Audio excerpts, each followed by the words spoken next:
بسم اللہ الرحمن الرحیم الحمد للہ رب العالمین والصلاة والسلام علی سید المرسلین وخاتم النبیین محمد صلی اللہ علیہ وسلم. اما بعد، اعوذ باللہ من الشیطان الرجیم. بسم اللہ الرحمن الرحیم. سبحانك لا علم لنا إلا ما علمتنا إنك أنت العليم الحكيم. رب اشرح لي صدري ويسر لي أمري واحلل عقدة من لساني يفقهوا قولي. السلام علیکم ورحمۃ اللہ وبرکاتہ. آج ہم بات کریں گے مبنی اسماء کے بارے میں کہ مبنی اسماء کیا ہوتے ہیں. تو آج کی بات شروع کرنے سے پہلے تھوڑی سی پیچھے سے بات کرتے ہیں کہ اصل میں آج کل ہم پڑھ رہے ہیں اسم. اسم کی جو جمع ہے اس کو کہتے ہیں اسماء. کوئی بھی اسم کو سمجھنے کے لیے اس کی جب تک ہم 4 پراپرٹیز کا ہمیں پتہ نہیں ہوگا تو اس وقت تک ہم اس اسم کا اس فکرے کے اندر کیا مقام ہے وہ نہیں سمجھ سکتے. اس کے لیے جو پہلی پراپرٹی ہے وہ ہے اعراب. تو ہم نے اعراب کے بارے میں پڑھا کہ اعراب میں ہر اسم یا رفع میں ہوگا یا نصب میں ہوگا یا جر میں ہوگا، 3 حالتوں میں ہوگا. تو اس کے حساب سے جو اعراب کے حساب سے ہی ایک اور قسم بنتی ہے کہ جس میں جو تبدیلیاں آتی ہیں ان میں وہ تبدیلیاں کیسے آئیں گی. ان کے حساب سے اسماء کی 2 قسمیں ہیں. ایک کو کہتے ہیں مورب. مورب وہ ہیں جو فلیکسیبل ہیں، جو ہیں فلیکسیبل.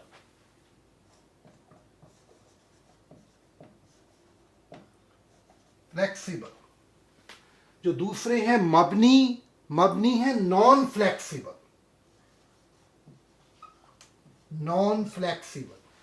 کہ ان میں فلیکسیبلٹی کم ہے. تو یہ فلیکسیبلٹی کی بات میں پہلے بھی ہم نے پڑھی ہے. تو اس کی وضاحت یہ ہے کہ جو جیسے یہ منفرف ہیں، یہ منفرف جو ہیں ان کو کہتے ہیں فلی فلیکسیبل، کمپلیٹ فلیکسیبل ہیں یہ.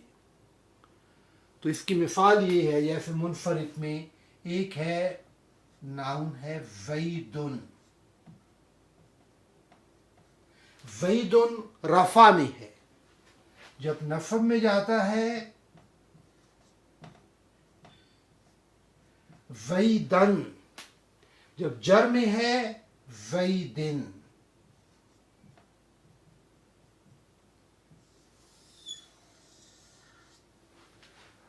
اب اس لفظ کے اندر 3 تبدیلیاں آئیں. رفع میں زیدن، زیدن نصب میں، زیدن جر میں. تو اس کو کہتے ہیں فلی فلیکسیبل، یعنی تینوں حالتوں میں ان کی اینڈنگز چینج ہوئی ہیں. یعنی اخیر والے لفظ کی اعراب جو ہے، آخری حرف کی اعراب ہر میں چینج ہوئی ہے. تو اس میں ایک دلچسپی کی بات یہ ہے کہ قرآن پاک کے اندر صرف ایک حضور صلی اللہ علیہ وسلم کے جو صحابی ہیں ان میں سے ایک کا نام آیا ہے قرآن میں. تو ان میں قرآن میں نام آیا ہے حضرت زید بن حارثہ رضی اللہ تعالی عنہ کا. تو اگر ہم قرآن کے اندر سورۃ الاحزاب پڑھیں، الاحزاب جو 33 نمبر سورہ ہے، اس کی جو 37 آیت ہے، 37 آیت میں جہاں زیدن آیا ہے تو وہاں زیدن جو ہے رفع میں آیا ہے، جو ہے یعنی زیدن رفع میں آپ کو قرآن پاک میں ملے گا جو ہے. تو اس لیے بات یہ ہوئی کہ زیدن، زیدن، زیدن کہ منفرف وہ ہیں جو فلی فلیکسیبل ہیں. اس کے علاوہ جو دوسرے ہیں غیر منفرف. غیر منفرف جو ہیں یہ پارٹلی فلیکسیبل ہیں. پارٹلی فلیکسیبل ہیں جیسے ہے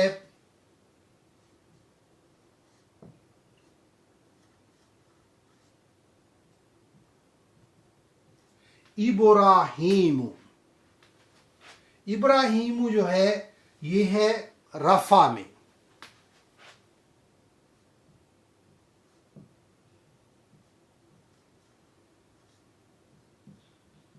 ابراہیم ابراہیم نصب میں.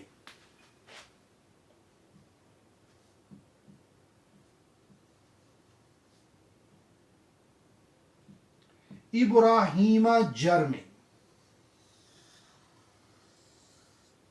یعنی غیر منصرف کے اندر نصب اور جر ایک ہی ہے. یعنی حالتیں تو تین ہیں، رفع، نصب اینڈ جر، لیکن جو اسم ہے اس کی جو اینڈنگز ہیں، جو آخری حرف کی اعراب ہیں، یہ صرف 2 دفعہ تبدیل ہوتی ہیں. تو اس وجہ سے اس کو کہتے ہیں پارٹلی فلیکسیبل. ابراہیم ابراہیم ابراہیم. یہ ان میں دونوں میں فرق ہو گیا.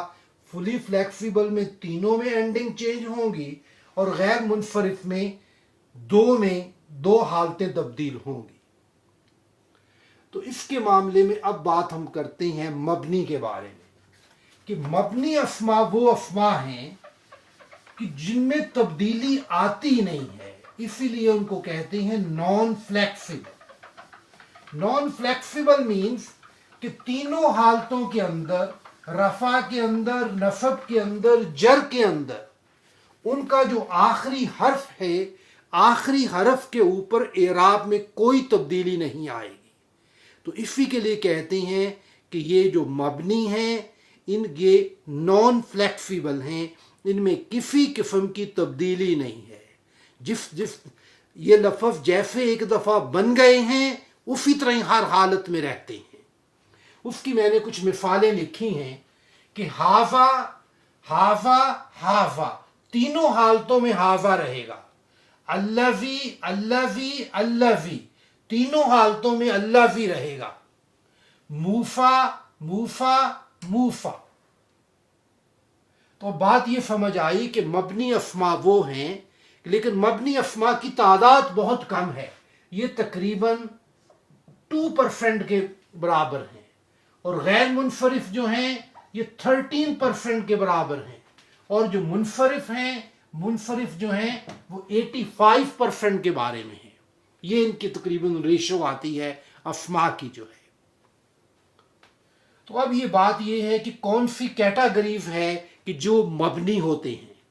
اس میں پہلی بات تو ہے کہ اسماء الاشارہ، کہ جب ہم اشارہ کرنے کے لیے کوئی لفظ استعمال کرتے ہیں، ان میں سے کچھ اشارہ، سارے اسم الاشارہ نہیں لیکن کچھ جو میں نے لکھے ہیں، ہاذا، ہاذہ، ہؤلائی، ذالکا، تلکا، اولئک، یہ تمام مبنی اسماء میں آتے ہیں. اسی طرح کچھ اسماء الموصولہ، اور اسماء الموصولہ یہ بعد میں ہم پڑھیں گے ڈیٹیل میں، لیکن ہر شخص واقف ہے قرآن میں الذی، اللتی، الذین، اللتی، اللہ. یہ جو اس میں موصول ہیں تو یہ بھی جو ہیں یہ بھی مبنی میں آتے ہیں. اور اس کے علاوہ اسماء الاستفہام، کہ کچھ اسم ایسے ہیں کہ جو سوال کرنے کے لیے استعمال ہوتے ہیں، تو ان میں ما ہے اور من ہے. ما اور من جو ہے ان کی حالت بھی تبدیل نہیں ہوتی جو ہے. تو اس کے بعد جو ہے 2 کیٹاگریز اور ہیں. ایک کیٹاگری وہ ہے کہ جن اسماء کے آخر میں الف آتا ہے. الف آتا ہے، اس کی بڑی کامن ایگزامپل ہے دنیا. دنیا جو ہے اس کا اعراب تبدیل نہیں ہوگا. یہ رفع میں بھی دنیا، نصب میں بھی دنیا، جر میں بھی دنیا. اور دوسرے وہ اسماء کہ جن کے اخیر میں الف مکسورہ آتا ہے. یہ الف مکسورہ کی وضاحت کرتا ہوں کہ اصل میں جو یا ہیں، اگر کوئی یا ہو اور اس یا کے اوپر کوئی حرکت نہ ہو، نہ زبر ہو، نہ زیر ہو، نہ کوئی حرکت نہ ہو، لیکن اس سے پہلے کا جو حرف ہے، پہلے کے حرف پہ فتحہ ہو، پہلے کے حرف پہ فتحہ ہو، تو جب اس کو لکھتے ہیں تو اس کو اس کو ہم الف مکفورہ کہتے ہیں جو ہے، تو لیکن اس کی لکھنے کی کچھ حالت تبدیل ہوتی ہے. تبدیل ہونے کی بات یہ ہے کہ جیسے یہ لکھا جاتا ہے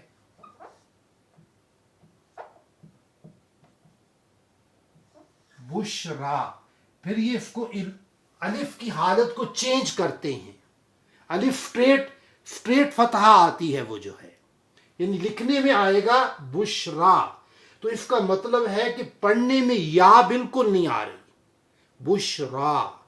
تو یہ لکھنے کا طریقہ یہ ہے کہ اس طرح آئے گا، اس کو کہتے ہیں الف مکفورہ. تو اسی طرح یہ ادنا میں آتا ہے، ادنا، اقفا، موفا، ایفا، یہ تمام اس قسم کے جو لفظ ہیں ان میں آتا ہے. یہ جو ہے اس کو کہتے ہیں الف مکفورہ. الف مکفورہ میں یا بالکل نہیں پڑھی جائے گی اور اخیر کے اندر الف کی آواز آتی ہے. ادنا، اقفا، موفا، بشرا، ایفا. تو یہ اس میں یہ الف مکفورہ کی وجہ سے یہ مبنی ہے اس میں جو.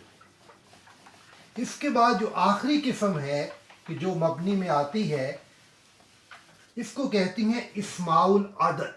اسماء العدد مینز گنتی، کہ جو عربی کے اندر گنتی ہے تو گنتی کے اندر جو اعداد 11 سے لے کے 19 تک آتے ہیں، یعنی 11 سے 19 تک جو اعداد آئیں گے نا تو وہ مبنی ہیں.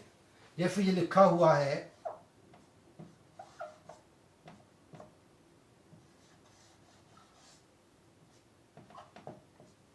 احد عشرہ.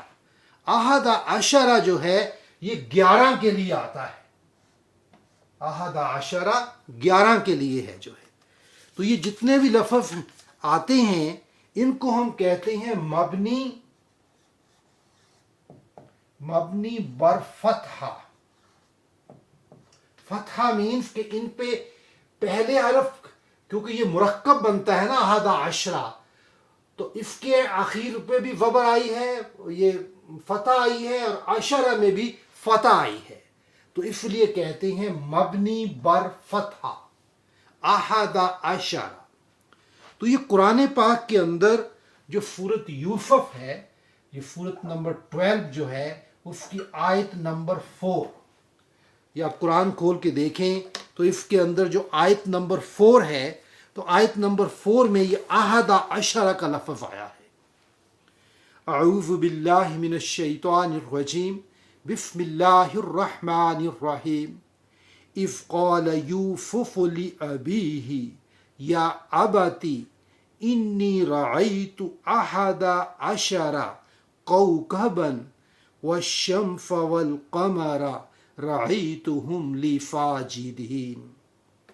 جب حضرت یوسف علیہ السلام نے اپنے والد کو بتایا کہ میں نے خواب دیکھا ہے تو خواب میں مجھے 11 ستارے اور چاند اور سورج سجدہ کر رہے ہیں، تو وہاں پہ لفظ آیا ہے احد عشرہ کوکبن. کوکبن جو ہے یہ سٹارز کی جمع ہے. یہ سٹار، یہ اس پہ کنسٹرکشن کے بعد میں بات کریں گے، لیکن یہ تھوڑا سا مشکل ہوتی ہے یہ اعداد کی کنسٹرکشن. لیکن یہاں پہ یہی بات سمجھیں کہ احد عشرہ یہ دونوں جو ہیں مبنی پہ آئے ہیں جو ہیں، اور جو ان کے ساتھ جن کی گنتی کی جاتی ہے وہ حالت نصب میں آتا ہے. کوکبن وہ نصب میں آتا ہے جو ہے. اسی طرح جو دوسرا ہے اثنا عشرہ،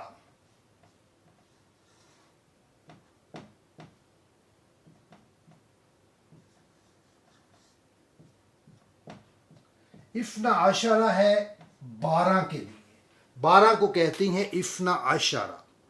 تو یہ بھی قرآن پاک میں جو سورت توبہ ہے 9 نمبر سورہ ہے، اس کی جو 36 نمبر آیت ہے وہاں پہ اللہ تعالیٰ نے ذکر کیا ہے مہینوں کا کہ سال کے اندر 12 مہینے ہیں. وہاں پہ آیا ہے اثنا عشرہ شہرن، شہر کہ 12 مہینوں کا ذکر آیا ہے جو ہے. اس کے علاوہ ایک اور لفظ لکھا ہے تسعۃ عشر. تسعۃ عشر جو ہے یہ آتا ہے 19 کے لیے. جب 19 کا عدد ظاہر کرنا ہو تو تسعۃ عشر. جو تسعۃ عشر کا لفظ ہے یہ سورۃ مدثر میں آیا ہے قرآن پاک میں. 74 نمبر یہ سورہ ہے اور آیت نمبر 30 ہے اس کی جو ہے. آیت نمبر 30 ہے. تو اصل میں بات یہ ہے کہ جو یہ گنتی کے 11 سے لے کے 19 تک عدد ہیں عربی میں، ان کو جب بھی لکھا جائے گا یہ مبنی بر فتحہ ہوں گے. مبنی بر فتحہ مینز احدہ کے اوپر اخیر میں بھی زبر آئے گی، فتح آئے گی، اور عشرہ کے اخیر میں بھی فتح آئے گی جو ہے. اور تسعۃ میں بھی دیکھیں باقی تمام میں اسی طرح ہی آئے گی. لیکن اسنا میں فرق یہ ہے کہ اسنا 12 نمبر کے لیے تھوڑی سی ایکسیپشن ہے کہ جو آخری زبر نہیں آتی، اس میں الف خالی ہے اخیر والا جو ہے. لیکن باقی 11 سے لے کے 19 تک 12 کے علاوہ ان کے تمام کے اخیر کے اندر فتح آتی ہے جو ہے. لیکن اسنا کے اندر بھی عشرہ کے اخیر میں فتح آئے گی. تو بات یہ سمجھنی ہے کہ یہ الفاظ مبنی میں آتے ہیں جو اسماء الاشارہ، اسماء الموصولہ، اسماء الاستفہام، اور جن کے اخیر میں الف اور الف مکسورہ آیا، اور اسماء الاعداد جو 11 سے لے کے 19 تک آتے ہیں. تو اللہ تعالیٰ سے دعا ہے کہ اللہ تعالیٰ ہمیں صراط مستقیم پہ چلائے. تو اس لیے ہم اس دنیا میں بھی کامیاب ہوں اور آخرت میں بھی کامیاب ہوں. آمین ثم آمین. کوشش کریں اس ویڈیو کو زیادہ سے زیادہ لوگوں میں شیئر کریں تاکہ زیادہ سے زیادہ لوگ جو قرآن کی زبان ہے اس کو سیکھیں. سبحانک اللہم و بحمدک اشہد ان لا الہ الا انت استغفرک و اتوب الیک.